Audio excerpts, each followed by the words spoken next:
Good evening, everyone. I'll be repeating the introduction and instructions yet again for the last time and mainly for recording purposes.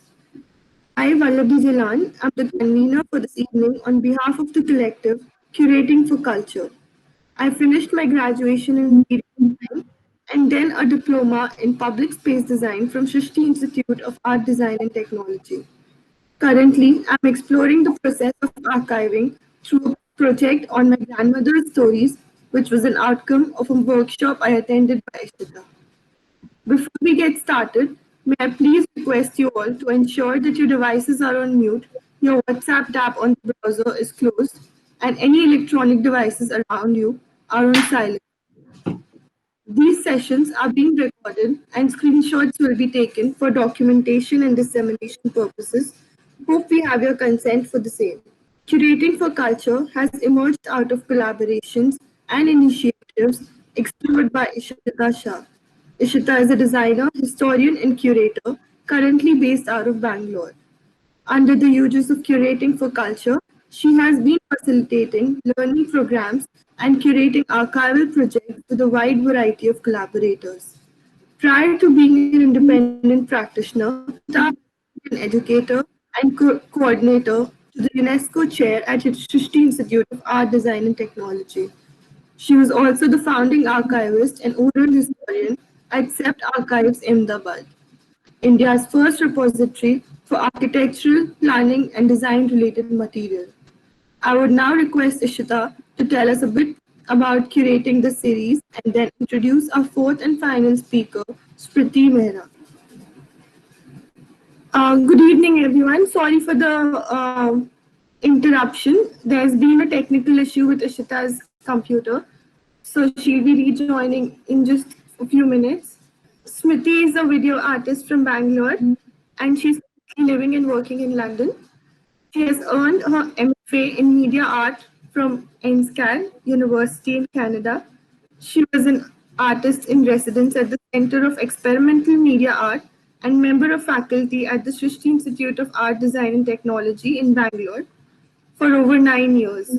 Her work consistently deals with issues of labor, identity, memory, and movement in the urban sphere. Her works have been shown widely internationally. And I would like Smriti to take off from here.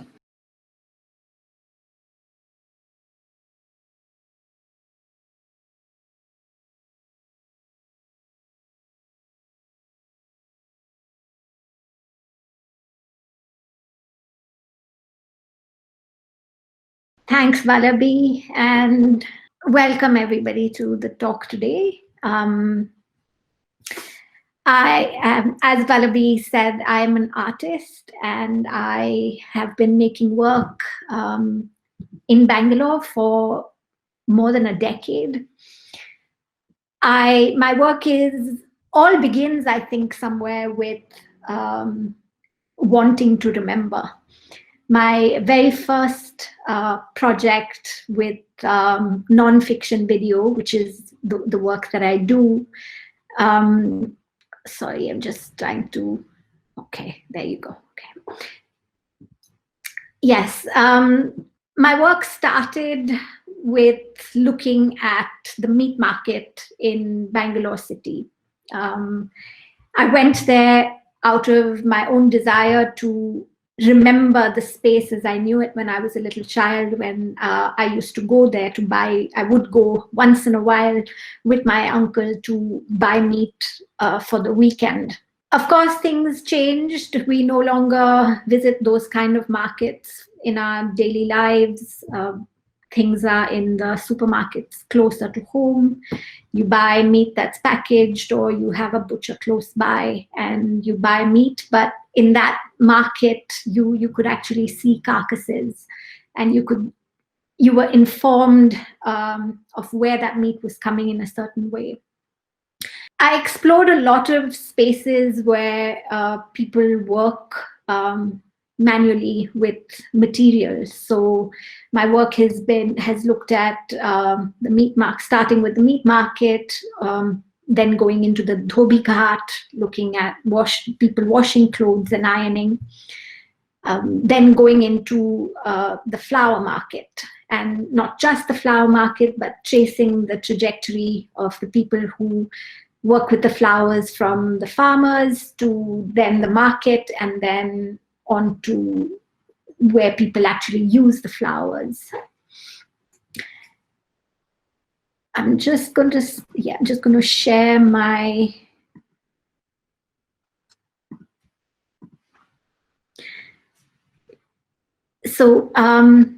you can see my work on my website at smritimehra.com.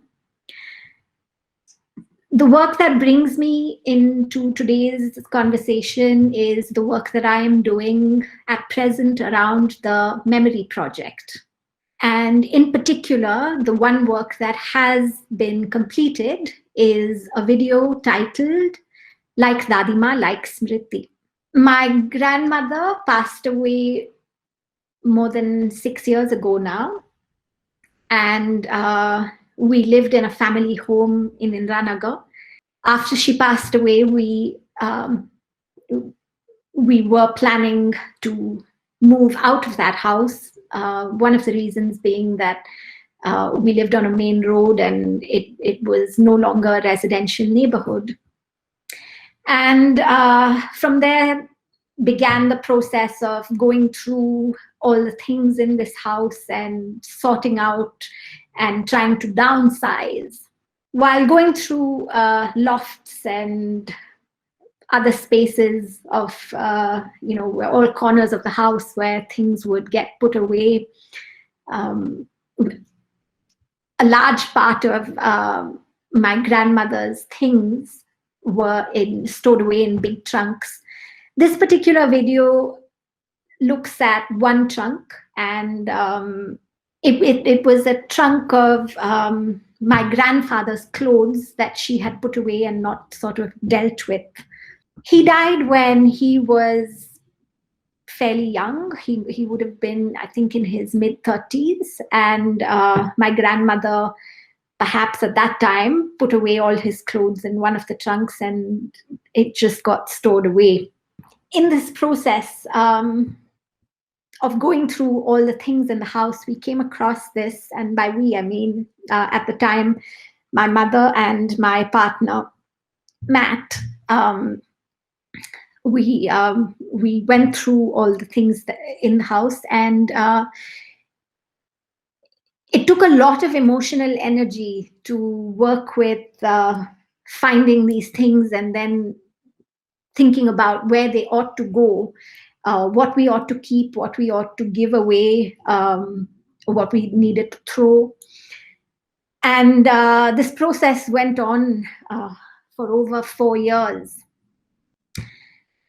And it's a hard thing to sort of sort and sift, because a lot of the things have a lot of emotional value, and then you're confronted with this question of, how do you throw away, how do you give away, what do you keep, how do you remember? And I struggled a lot with this predicament of what to keep and how to preserve.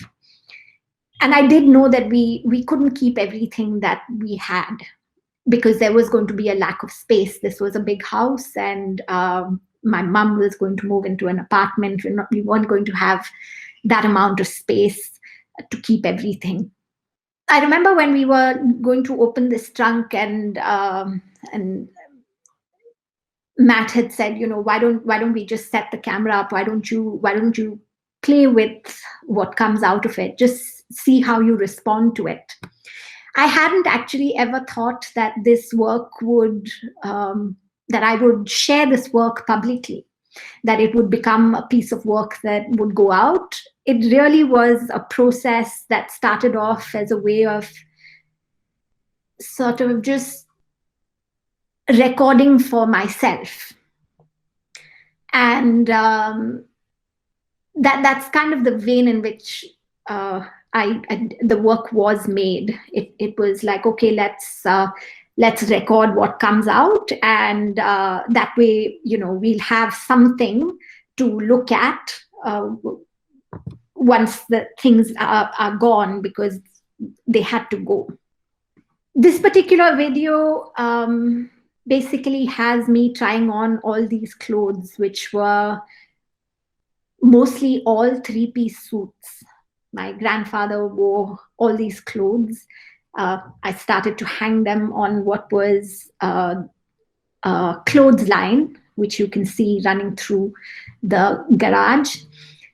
And right at the very top of the pile was one coat of my grandmother's. It was a black velvet coat, and that fit me. So I know it was hers. There was a poem I had written before I had made the video. And there was an iteration of this poem that I had used with other objects that I had found. So here was a old box, and there's a bunch of bottle openers. So I guess I was trying to figure out, many ways in which perhaps these various little things that I was creating, whether it was a piece of writing or curating objects in a certain way, the video sort of fell into place. And I think the poem sort of really held the video together. These were other objects that we had found in our loft, a lot of brass objects, things that most of which we've polished and now sort of are scattered around the house. Really beautiful things that for many years we didn't even know we had. So why remember? Why would you want to what is the real essence and the meaning and worth of going into the past, into your own past, perhaps personal histories? And it's a very difficult space. I think as an artist, I will tell you that after having made work for more than 15 years before coming to this particular project, this project was perhaps the hardest one to make. It was hard because it was emotionally difficult. It was easier to make work about something that I wasn't emotionally connected with as strongly. And of course, there is this question of, who would be interested in something that is so personal? Why would it be important to anyone else? And it started from a sense of only doing it for myself and perhaps my immediate family, who were also connected to all these objects and these stories in a similar manner to me. Funnily enough, this project, when it did get made and when I was able to finish the video and write about it, has been one of the projects that has resonated with people more than any of the other works that I've had in terms of successes. If I think about the kind of film festivals that it has landed up going to, it's been way more successful than other projects. And I think that's very telling of perhaps a shared interest that people are able to connect with this work because it is personal and not because it is very objective and academic, or it's not exploring necessarily an aesthetic or any sort of intellectual train of thought. So it is a collective history. This is something that we all share as a family. My sister, my mom, other people who've been part of our household, and of course there are gaps, there are fictions. It's fraught with bias. Fiction sort of blurs facts. Things are fuzzy. We don't know everything about everything that we find, but one can deduce things. There is space for interpretation, and then there is this need to tell this story. One of the things I think my grandmother was that disturbed her, so to say, is the fact that neither both her granddaughters, me and my sister, have chosen not to have kids and have always said that we were not going to have children. And she said, she would say, "Mera khandan to khatam hi ho jayega." So I think this is my little homage to her to say that, okay, I will remember you, and I hope that that these little traces of work that I produce will be remembered, and that her story will be passed on in some way, even if it's not to her own lineage. The title of this talk is I Am My Name, and Smriti does mean remembrance. And I think I am gifted and cursed with this ability to remember so much and in detail, little things, small things that go back and forth, and I think that there is a motivation and a drive that is powered by something that I don't completely necessarily understand at all times, and it's hard to talk about even, but it's there.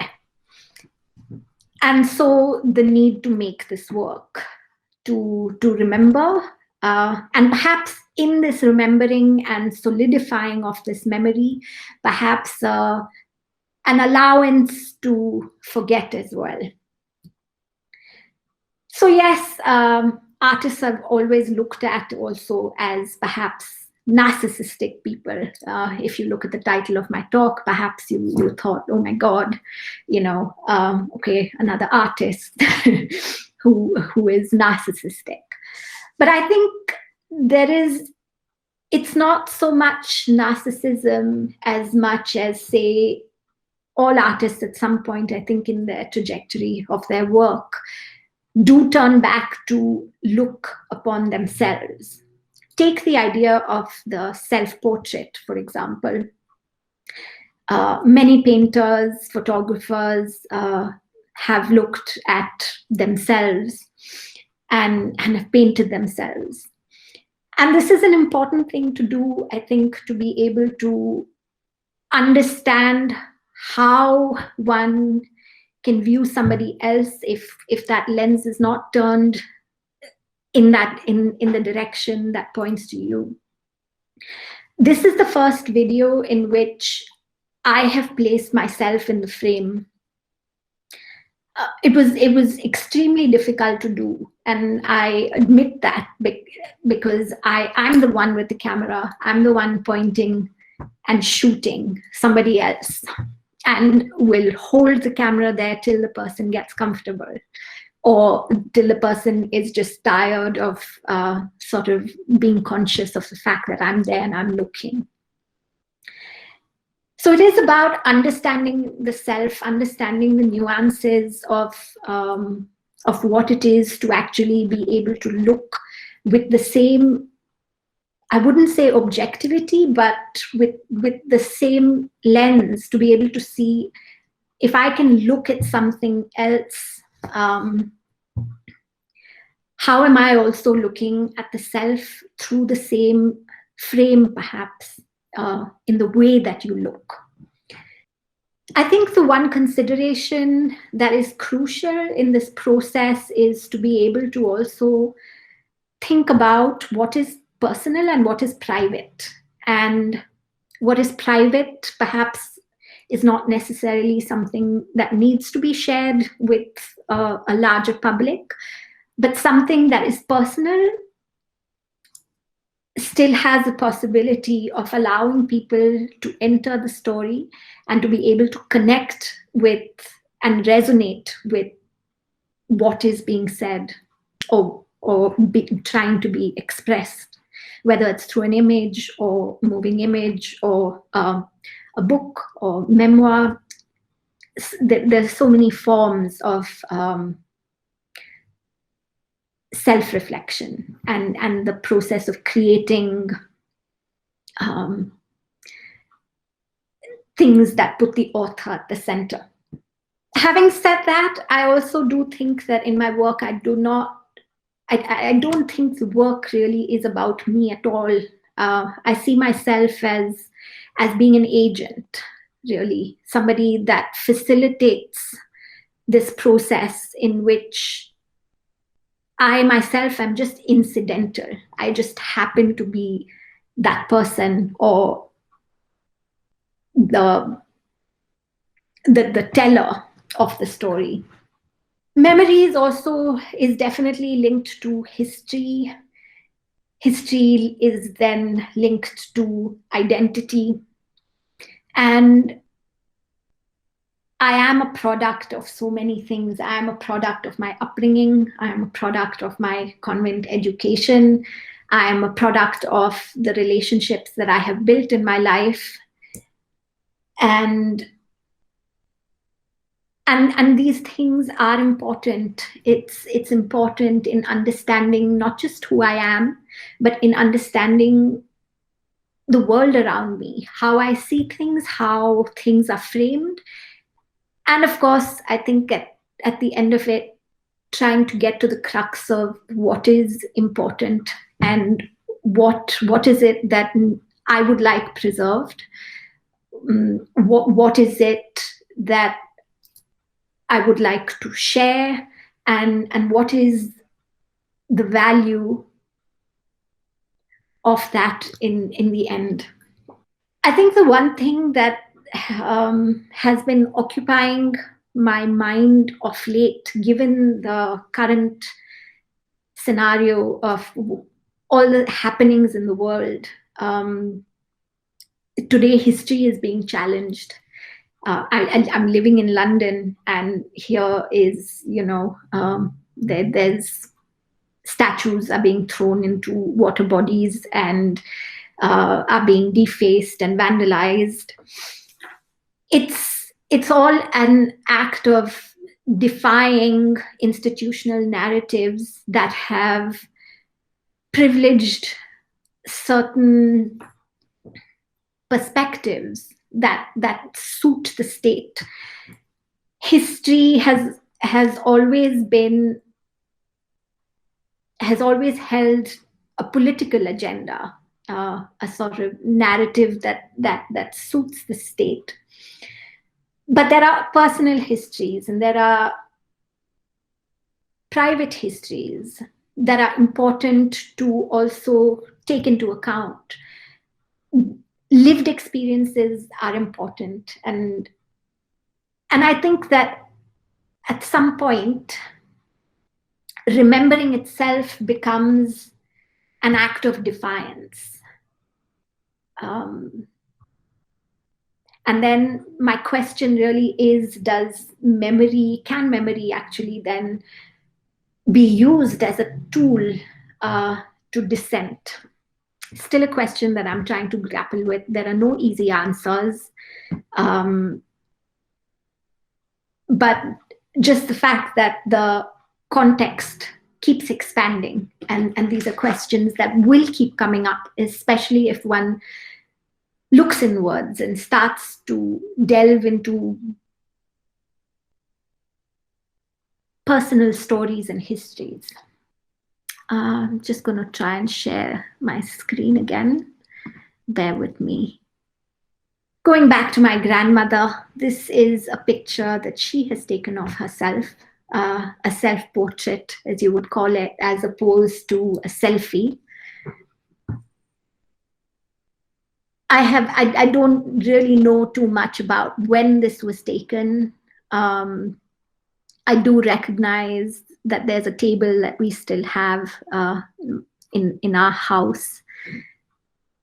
And in making more work around the memory project, there is an attempt to, again, sort of role play and respond to this material that I am finding.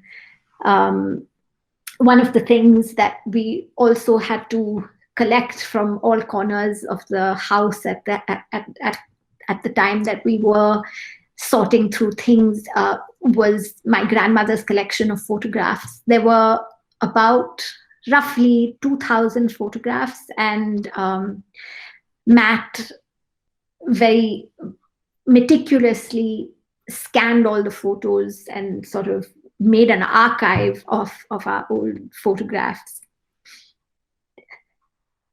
So this is my attempt at sort of responding to that archive and also looking at perhaps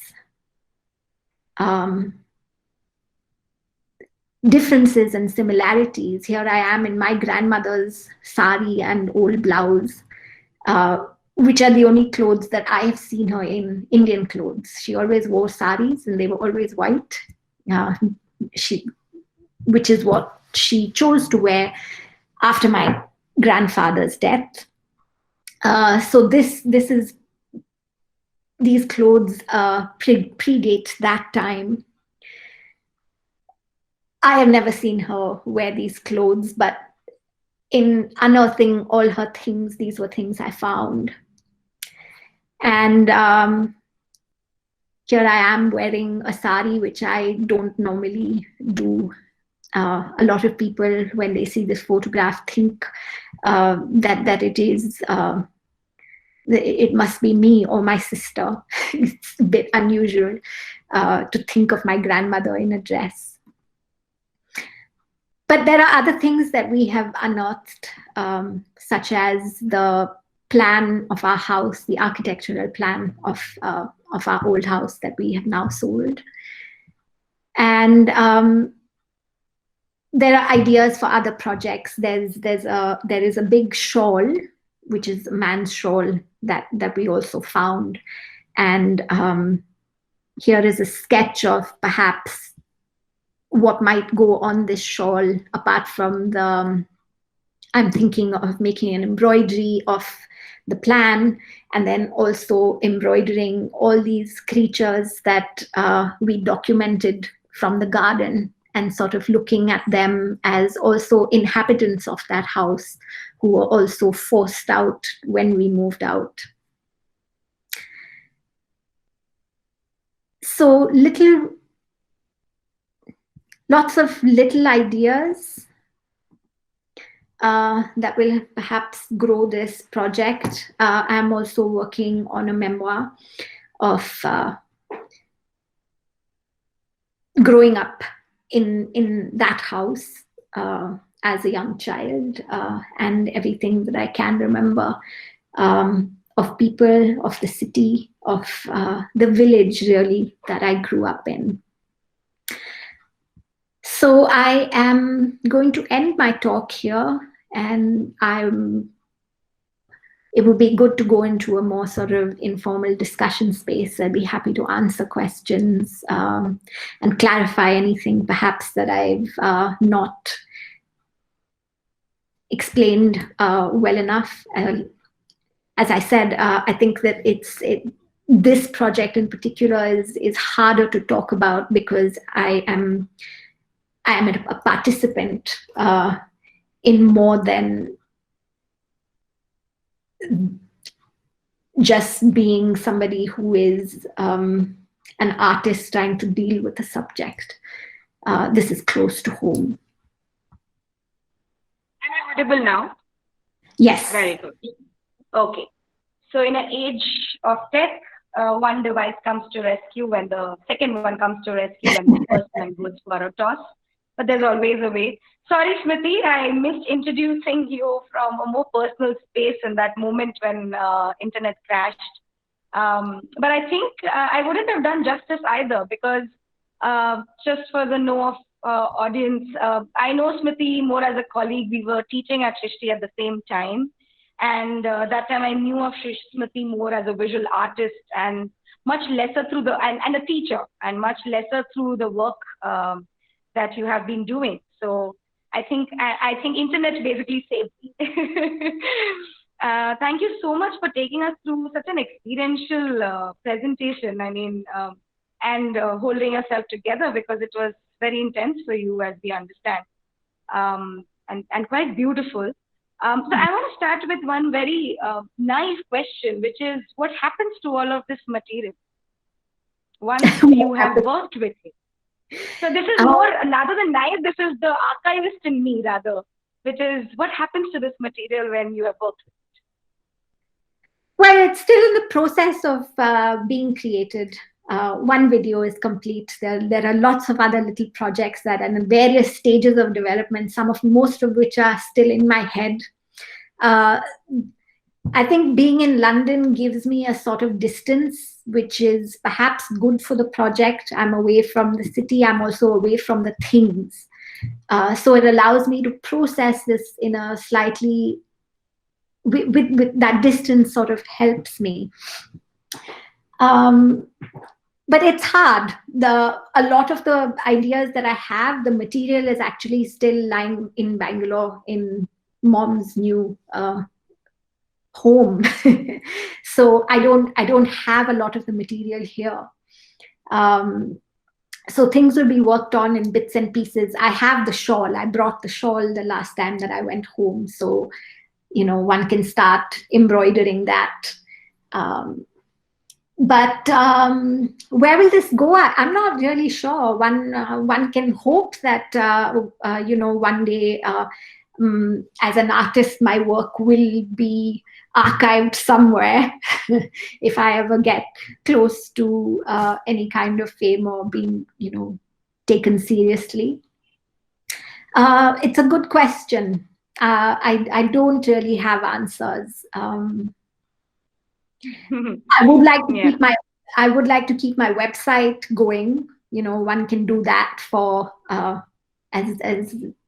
for some finite period of time. Costs involved of keeping it running, but it's hard to know. It's hard to know where it'll go and how it'll be kept. Right.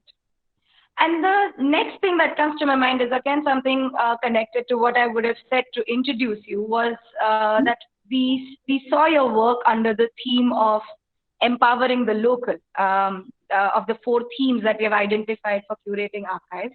And hence I'm curious now to understand both local at the family level and then local at the neighborhood level, because I understand your family's been living here, or if they were living elsewhere, they would have their ties. And what does such a project mean to the neighborhood? What does such a project mean to the family? Because you are the artist and you are the author and you are being the archivist here, but what values or what responses did you sort of receive from others who would act as local audience to such a project? Well, to start with, direct family, and mom is on the group, and Ma, I would ask you to chip in here and put in your perspective. There was a lot of frustration on mom's part while, on one hand, there was me and Matt and me fighting to say, these are the things that I need to keep. And to her, that would be junk, whereas I would be throwing away things that she thought were important and I didn't. So then we had a lot of fights over, but you think you need to keep this. And but it's interesting because once the work was complete, once I finished the video, I think mom had a very different sense of what I was trying to do and perhaps how I might process these things. It's hard to say in words, perhaps, at that time. The response is sort of very intuitive. There's not always a way in which I know exactly what will happen to something. It's an organic process, it's a spontaneous process, and it's intuitive. But I remember mom's first response when she saw the video. All she said was, like, the first time she watched it was, "Oh my God, you're going to break my clothesline." And I found that quite funny. but it didn't break, because she would have known had it broken at that time. I edited the video, I think maybe a year and a half later. But yeah, that I think that I would like to hear what my mother has to say about it. My best friend Kruti, who has been as much part of my family as anyone else, should also respond to this. It would be good for me to hear this, because I actually haven't posed this question to them. Right. Yeah, we would love to hear their. Okay, I'm not able to unmute myself. Okay, so just give me 2 more minutes. 1 minute to reconnect from the host because it got disconnected. All right. Sorry, just give me 1 second, everyone. Yeah. Are you connecting on a different device, Ishita? So the logic is and that's the savior. So the host connection is happening from my computer, which is a separate email ID. And to keep us going, I have used my other ID to keep connected on the mobile phone. Okay. In the meanwhile, I just want to read out what Niyati has to say, or rather you yourself could. But Niyati, are you able to unmute yourself? Hi, can you hear me? Yes. Hi, Yes. Smriti. Okay. Hi. It was such a delight looking at your work. Just before the session started, I actually saw the video. Okay. Yeah, like Dadima, like Smriti. It was beautiful. I was completely awestruck, and I also love the candidness of it, like the way you started trying all these clothes and how you were reacting to it, as you mentioned. And also it kind of looked like an act, like a theatrics somehow. Like it was mix of both. And yeah, it was I was completely taken by it. And recently with Ishita, I've been working on archiving family history as well. So I was working with my Nani's sari collection, so I could really relate relate to that as well, like how memory works. And yeah, and I when I was reading about your work, in the paragraph that you mentioned that memories could be memories could be untrustworthy as well. They're not like so reliable. So if you want to comment more on that, comment something on that, and maybe. But I don't really know what. While I understand what you're asking me, I think that there is this. The fundamental quality of memory is that it's not. It is not remembered as fact. One remembers it in the context of so many things, perhaps one in the way that one feels about something, in the way that perhaps also one doesn't have a direct memory. A lot of our memories are shaped and formed by stories that we have heard, and these get compounded, through different ways. But I think that memory and collective memory is something then that people can take on in a way that becomes a conversation that isn't just it. I don't think the point of the work is that the memory is completely factual or completely correct, but where is it that perhaps one can resonate with it? How does one connect with it? And what is that shared memory? What is the shared understanding? Right. And that, yes, it's out there to be debated and even thought about and sort of said, oh, you remember it like this, but actually, it was something else that happened. But it is subjective, and it is dependent very much on an emotional response and an emotional state. Yeah, absolutely. Yeah. So going back, I think, Ishita, I didn't really quite completely answer your question about empowering the local, but I think Niyati's question sort of takes me back into that space. When something is personal and then is shared with a larger community, and it allows for this conversation to happen about what is this shared space, what is this shared history. I think the project that I did, and I didn't say this, my grandmother was a product of, like, my grandmother's history is, she shares the history of partition. She was born in Amritsar, but got married and moved to Lahore. She lived there, she had 2 children, and then partition happened. When partition happened, she found herself in Lahore. They had no intention of actually moving out of Lahore. She was married into a fairly wealthy family. And I think that they did believe that because they had wealth and a sort of status in that society as a landlord, that they would not need to run away. But things did get really bad, and overnight they made that decision to leave. So they hadn't prepared for it, they hadn't planned.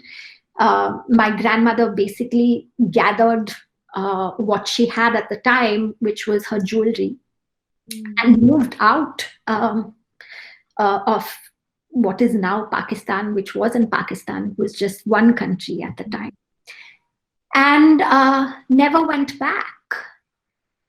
So it is a history that is my history today. That is, my roots go into that space, and that is also part of my identity.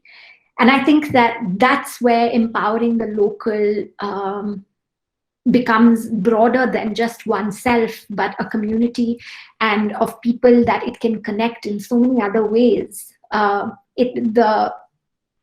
big event like partition didn't only happen to a few people, it happened to many, and there were many consequences and there were many repercussions that were felt very immediately, very personally, and politically. And I think it's when that steps out of what you think is personal, and that belongs to a very private space, and it comes out. And I think that when it's in this sharing, perhaps, is the space that one can find perhaps healing for traumas that are faced. And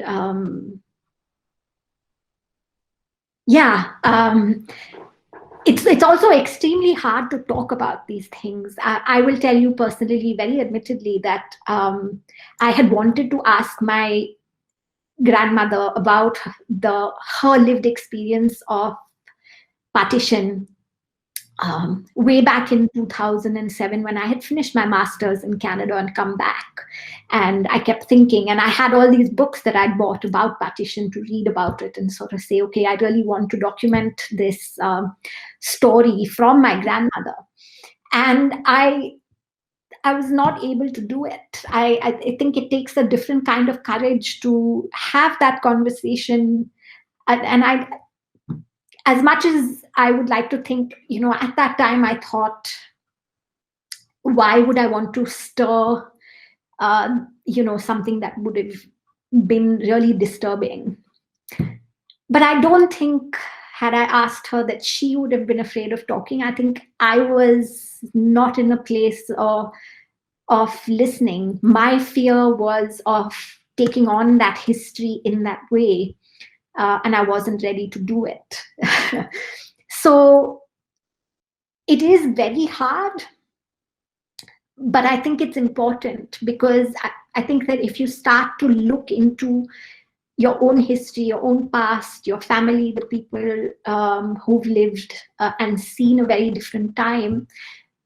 All of us have encountered some form of unrest and periods of trauma. And they may not all be historical periods. It may not be partition. It might just be the fact that somebody went through loss in terms of business, in terms of money, job, addictions, death. It could be a plethora of things. But this is all part of everyone's lived experience. This is part of life, and I think that it's in these dialogues that one generates that we can feel empowered. That it is a shared experience.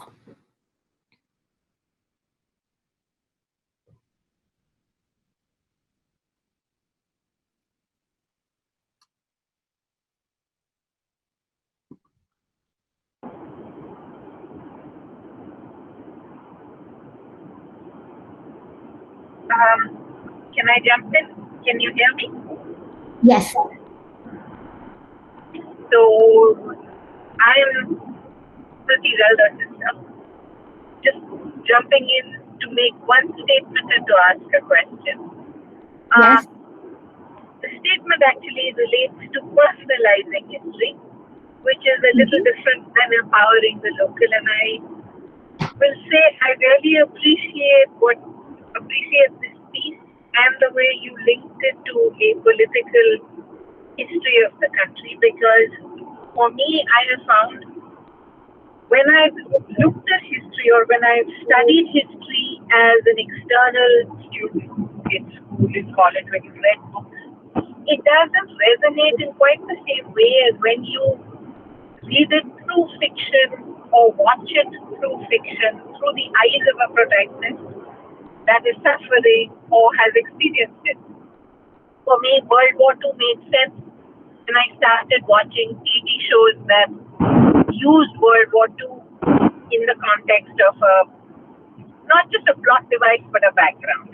And in the same way, this sort of thing, it makes those stories of people real in a way that your history textbooks never will be able to.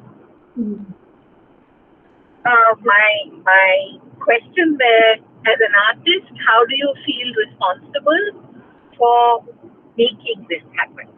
For next, social, because that's where.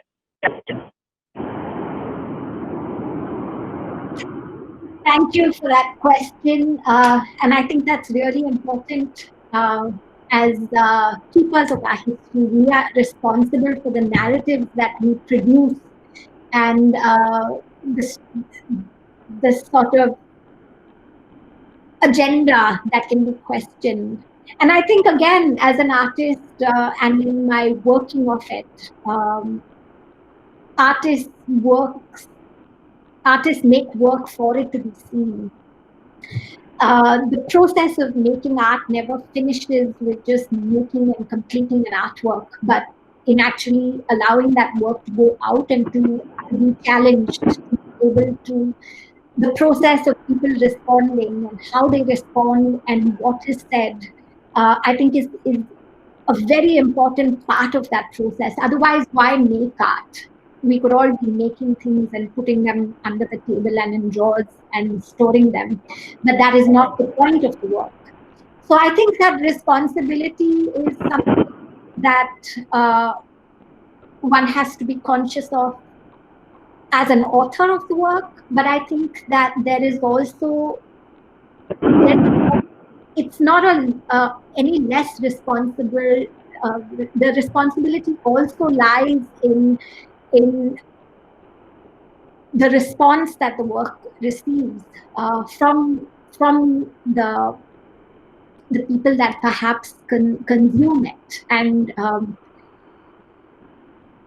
the audience of the work, if that answers your question. does. And not to hijack the conversation, but at a local level, one of the things that I think is the sweetest thing of this video, and completely unintentional, is the little interruption in the soundtrack of what is happening in the kitchen as you are filming yourself trying out clothes. So your mother is a participant in that video, a mixie is a participant in that video, and that's one of the sweetest things of that little clip. Thank you for keeping that bit in there. Yes, no, I think that was a very conscious decision to keep those conversations, to also understand what that memory of that house was. So just for everyone else on this panel, the person who is asking me these questions is my sister, Sucheta. And she and me and we all know that house in a very physical way. So that garage where the video is shot, the camera was right outside the kitchen. So yes, it was a very conscious decision to keep the ambient sound of what was filmed. A very, very busy road. There is a lot of the sound of traffic, and there's also this conversation that is going on inside, which I could also hear while I was making the video. And you will find me smiling at certain things that my mother is saying to Ambika. To come late to do work, how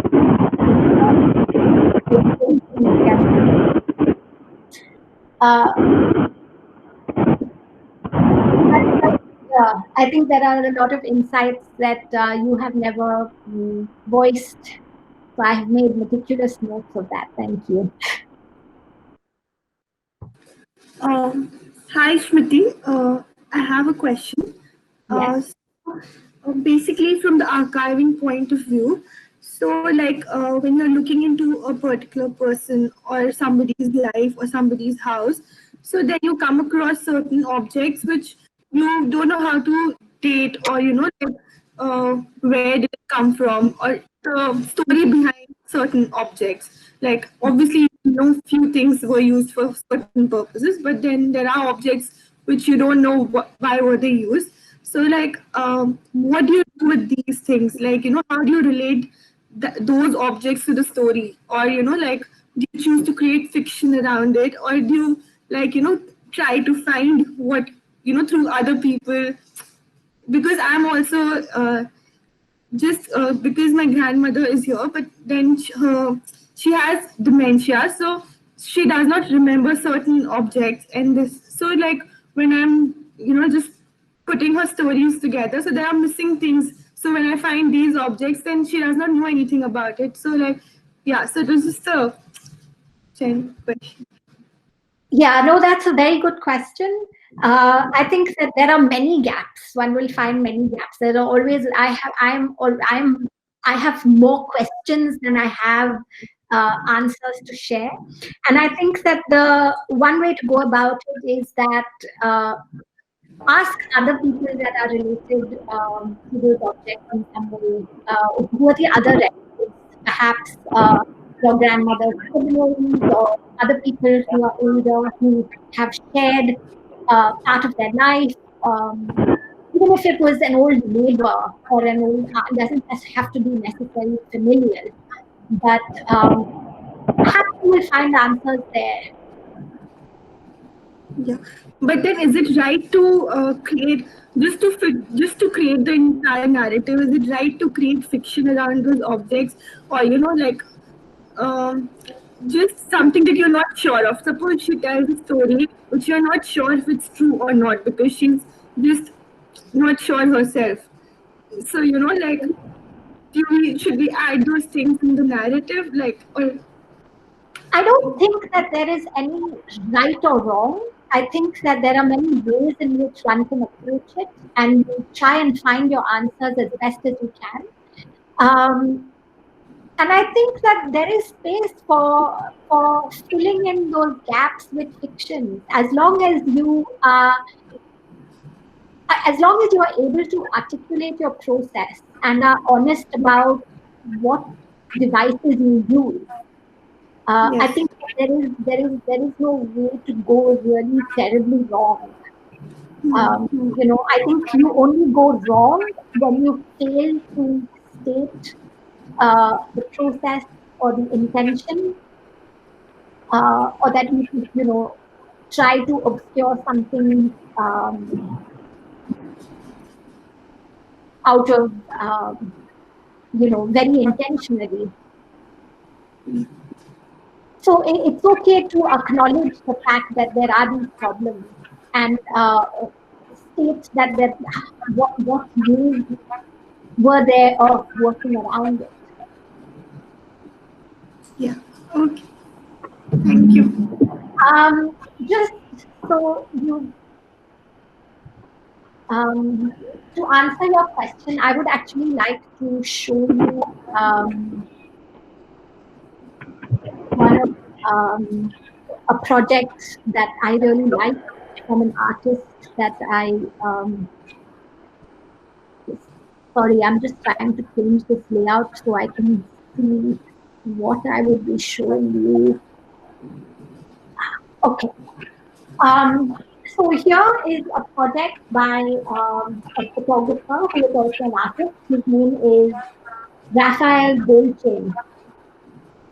Okay. And this is a project called I Am My Family. Now, Raphael is an artist that I've met. He lives and works in Toronto and teaches at Sheridan College. Now, this project, he is his history is he is a Jewish person whose family left Poland when at the time the Nazis sort of drove them out. He lost a lot of family during that time, the Holocaust, and they moved first to South America, and then he landed up moving to Canada, I guess, with his parents. And his project came out, he says in his foreword, that if you're lucky enough to have a family album, that's great, but he really didn't. When he had a son, he really felt that there was something missing in what he could give his child, that he conceived of this project. So he proceeded to make this project, again using the self-portrait. So these are all, he made fictions of people from his family tree, and he has, using his own face and props and costumes and Photoshop, created a whole album of people who were his family.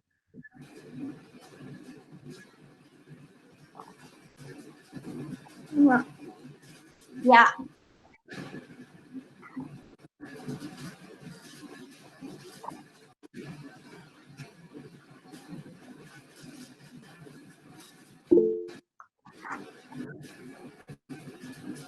And it's a full book.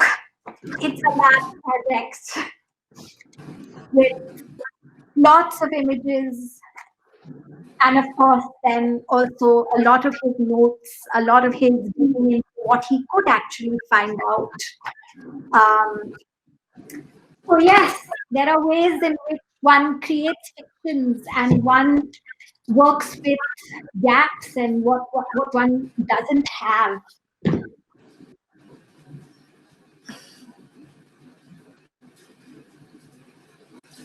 Yes, that was really nice to see. Thank you. I'll surely look at his work. Yeah, Raphael Goldchain. I think you will find a lot of his work online as well. Oh, thank you.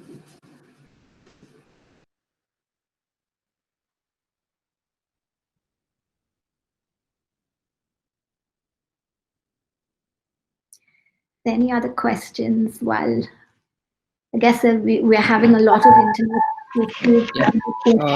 Yeah. Yeah. Hi, Smriti. This is Aparna here.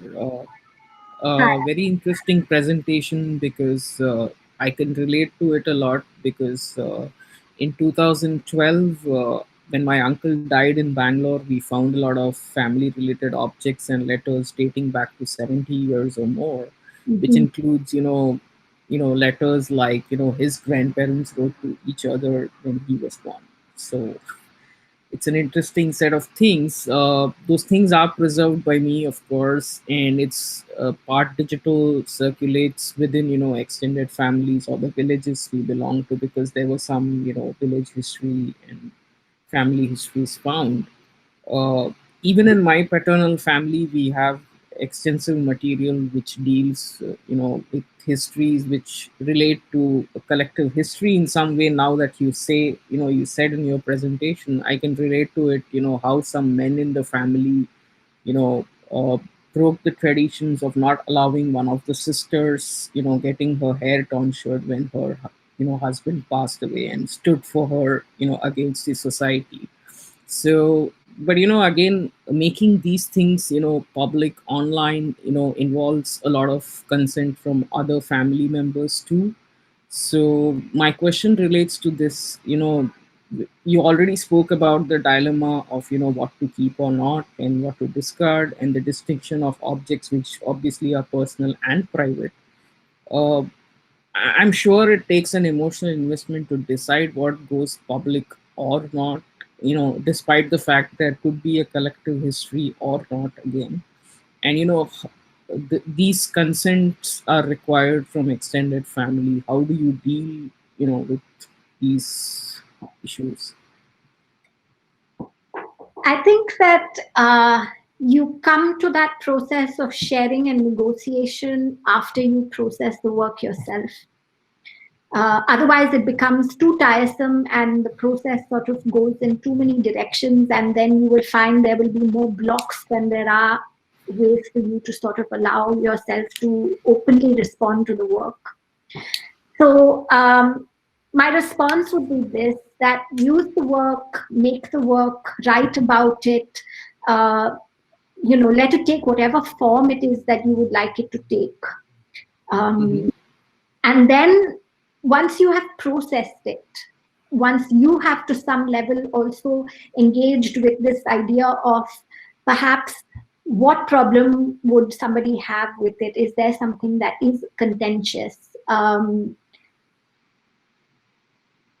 Some way of maybe you being aware of that, and then being able to say, okay, how are you going to address that, even if it does mean that somebody may not be happy about it. It is a very difficult predicament, and I think while I'm writing my memoir, I'm facing more of that. That there are stories that I remember that don't paint certain people in very good light. Yeah. But is there a way in which one can nuance that and say, look, all of us are flawed. My grandmother was flawed. I am flawed. All of us are. But in the context of this picture that you are drawing out through your work, whatever it is that you are doing, is there space to look at this complexity? And I think what we are seeing today is so true of this predicament that history even has, right? So I'm sitting here in London today, where Churchill's statue has been covered up with in this big metallic sort of box to prevent it from being vandalized, because there is a big protest out there in the city. In England, Churchill is a hero, and he was for what he did for Britain. And that is Britain's way of valorizing him, is to be, well, this was what he did for Britain, and he is a hero here for that, what he did for this country. Do we view him as Indians in the same way? No, we don't, because our lived experience of what he did or what we know of what he did in India is very different. So both facets exist of this personality. One that's really great, he did fight the Nazis, and on the other hand, there was this very racist man who disliked Indians, who he came as a colonizer.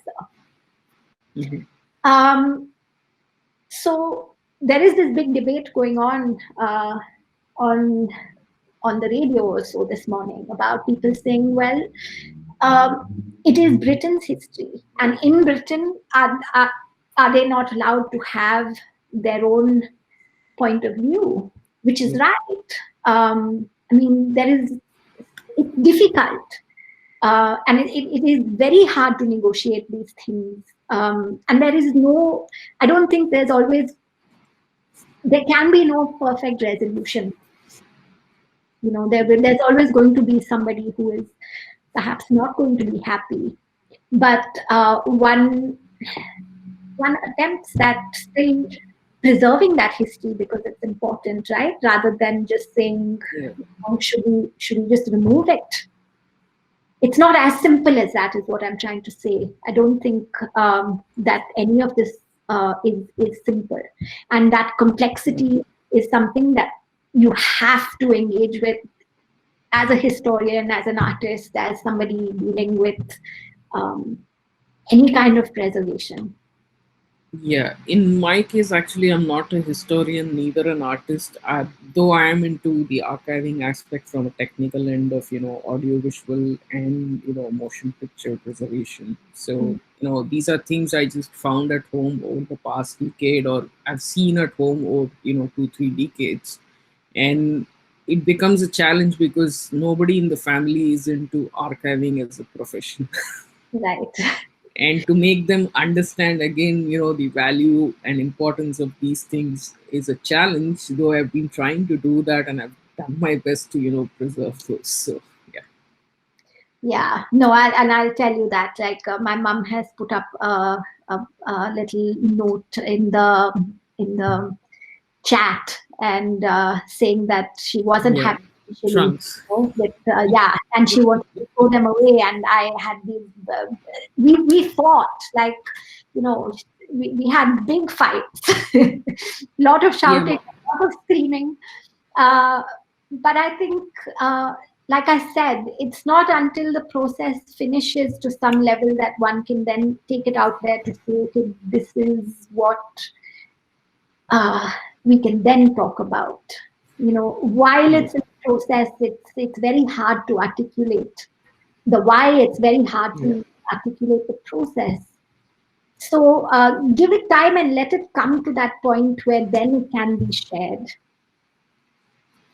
Yeah, we also have a book, which is one of my grandfather's sister who was burnt when she was 15 years old, and that became a legal case. And that's there as a book which we managed to purchase 12-13 years ago from a bookstore in Amsterdam, the only existing copy of that transcript of the case. So, which happened in triplicate. So we are currently trying, I'm based in US right now, so someone in the US has the copy in the family. So we are looking at avenues to get it digitized. But of course, COVID-19 has come now, so everything is disrupted. But I think that here might be an interesting way to say that, look, you take creative freedoms with certain parts of the work as well, right? Which is what a lot of filmmakers will do as well.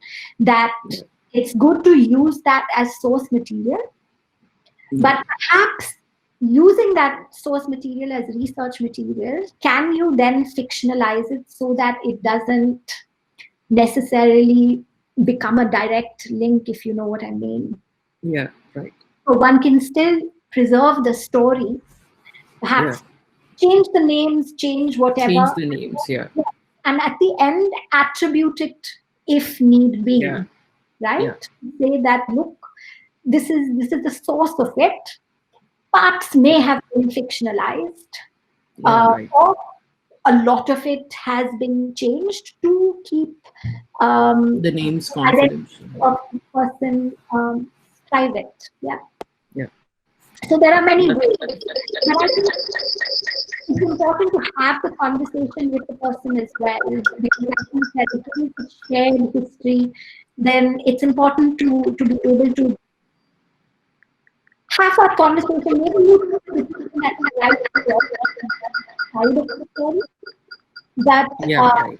but have that negotiation. Maybe you won't know till you have that conversation. Sure, I think I will end and let your mom talk. I think it's been a difficulty for her to get onto the call. So yeah. All right. Yeah, thank you, Aparna. I would request Madhu ma'am to pitch in and yeah. Yeah, hi. Hi, Ma. Yeah, so I was not able to, I don't know, I wasn't getting the mic unmuted on the iPad, so I've logged it on from my phone now. Okay, you can see. Yeah, so, it was like how Smriti said, it was a very, very tough decision to move out from the house and junk quite a few things. But these things, of course, I told them we will put the trunks in, we put a lot of our stuff in storage. So I said, let's put the trunks also in storage. But she said, no, I want them because whenever I come, I want to do project work on that. So I said, whenever you come, we can always go and bring it. But after looking at what she has done now, I feel it was nice when I brought the trunks home. They are being kept as side tables in one of the bedrooms. Mm. And people do come and then she refused to have them varnished or painted because she said, I want to retain them as such, even though they are rusted. But I feel now that it just gives me a sense of that I'm still there in the house. There are a few things which we brought from our old house. We brought my mother-in-law's room fan, which has been there with us for the last, must have been moved from the Residency Road house to Indra Nagar house, which again, I said, no, that's a creaky fan, but we've had that installed in one of the rooms. And we've got a few lights, which we installed in the house when we moved into the Indra Nagar house. We've had those few lights also put into our house because then I think it gives you, and even though I moved into a old apartment, means a building which was 20 years old, whether Smriti didn't like it because I was moving into an old apartment and we had to do a lot of work. But I somehow liked it because that's only 2 minutes walk from my old house. The sense of being there, it's the construction or the architect of this house reminds me so much of my old house, this apartment. It's got an L-shaped drawing dining with a small family room. It's got a small ledge like which we had in our house. I just still feel that, yeah, I moved very close to my house, even though it's an old apartment. But I feel that, okay, I haven't moved from the area where I used to live. And that made the transition for me very easy. And then I realized, yes, there are certain things which you cannot let go. People did ask me, why are you keeping those big, big furnitures? So I said, no, people buy antique furniture. These are furnitures which have been in my family for the last 70, 80 years. No way I'm going to let them go. So whenever we are buying a house, I used to look, where is my dressing table going to fit? Where is my crockery cupboard going to fit, which is 7 feet wide? But luckily they fit in this apartment. Hello, I hope you're able to hear me. Yes, we can. Yes, yes. Okay. So yeah, so this video really brought out old memories and brought tears in my eyes when I saw that. And yes, these are memories you remember of people who you lived with for so many years. My mother-in-law was like my mother. I lived with her more than more time than I lived with my own mother. Yes, I think that is the beautiful thing about archiving family members and archiving the stories of the family members and keeping a part of them with yourself. Yeah. And yeah, I think now Rukmini has a question for Smriti. So if she could answer, if she would like to unmute herself and ask the question herself. Yeah. Hi, Smriti. I really enjoyed your talk. In fact, I had also long ago bought some socks from your mother, and I remember going to your house, and now that it's not there anymore, it's so strange because we're also used to, looking right opposite MTR, and now it's not there. So it's not just your house. I guess it's something that we're all in Indiranagar so used to seeing. Anyway, I just wanted to say this is something that I've been thinking a lot about, which is how to record smell. And that's something that there's always a smell that I associate with my grandmother. And if it's one thing that I'd always like to describe, it's the smell that I associate with her. And it's so strong. And but I just find it hard to express that digitally and when you can't show it physically, it's just it's quite hard. So I was just wondering if you could comment on that a little bit. I think smell is really hard. But I get what you're saying.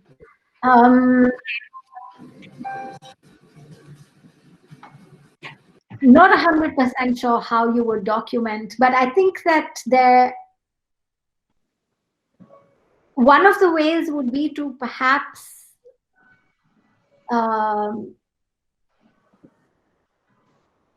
use language.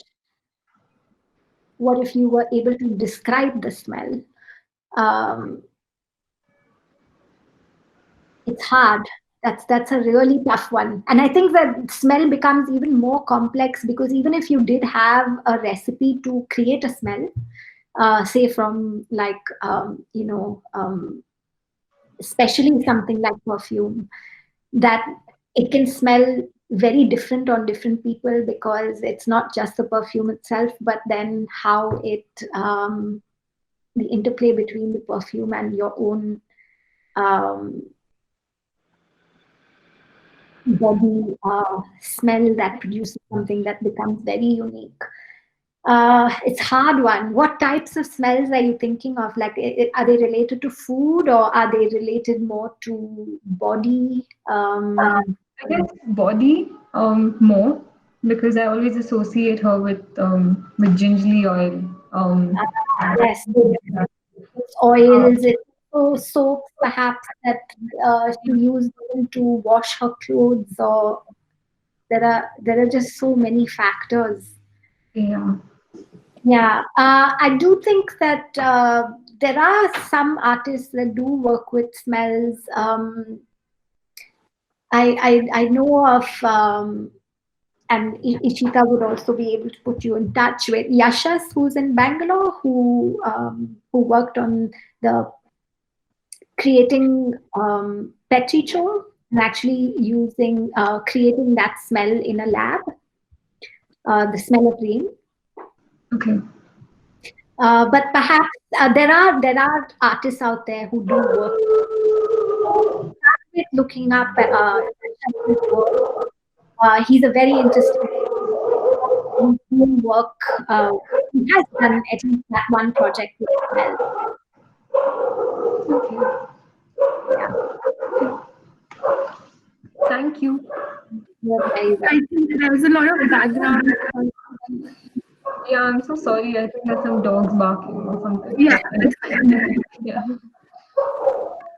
Now, there's a last question from Kruti. If Kruti would like to unmute herself and ask the question.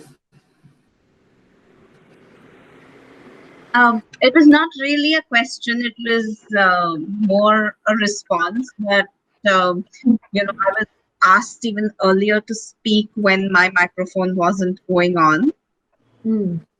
And I think as Smriti mentioned, that I have been part of those memories that she speaks about in the capacity of an insider and an outsider. And in this day of like Mary Kondo and like decluttering and all of that, to see Smriti navigate through wanting to collect while having to like let go of the physical and see the whole family navigate that was actually a really, really beautiful process. And it kind of connected, like there are, you know, so many questions around, you know, whether those memories belong to who. And as an artist, I find it beautiful that, you know, Smriti took ownership of that. So whether for the correctness of it or the preciseness of it, to actually take on the burden of that memory is something that I feel that this project does very beautifully.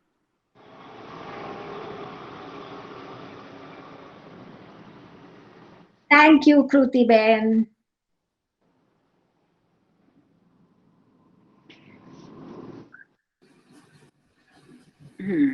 I think that was the last question for today. And Ishita would have ended this beautiful conversation with more insightful things, but then because her mic is not working, so I would like to thank Smriti for opening up conversations around personal histories and family archiving. I'm sure a lot of us are taking a lot from this conversation, especially who are working around family histories. And I would like to invite all of you for tomorrow's session. And please watch out for an email with more details about the meeting tomorrow. And the format and the document for the questions will be up on the WhatsApp group as well as on the mail. So, yeah. Thank you. Thank you. Thank you, Madhavi. Thank you, Ishita, for having me here. And thank you, everyone, for being part of this conversation. I hope you got something out of it. And hope to see you tomorrow.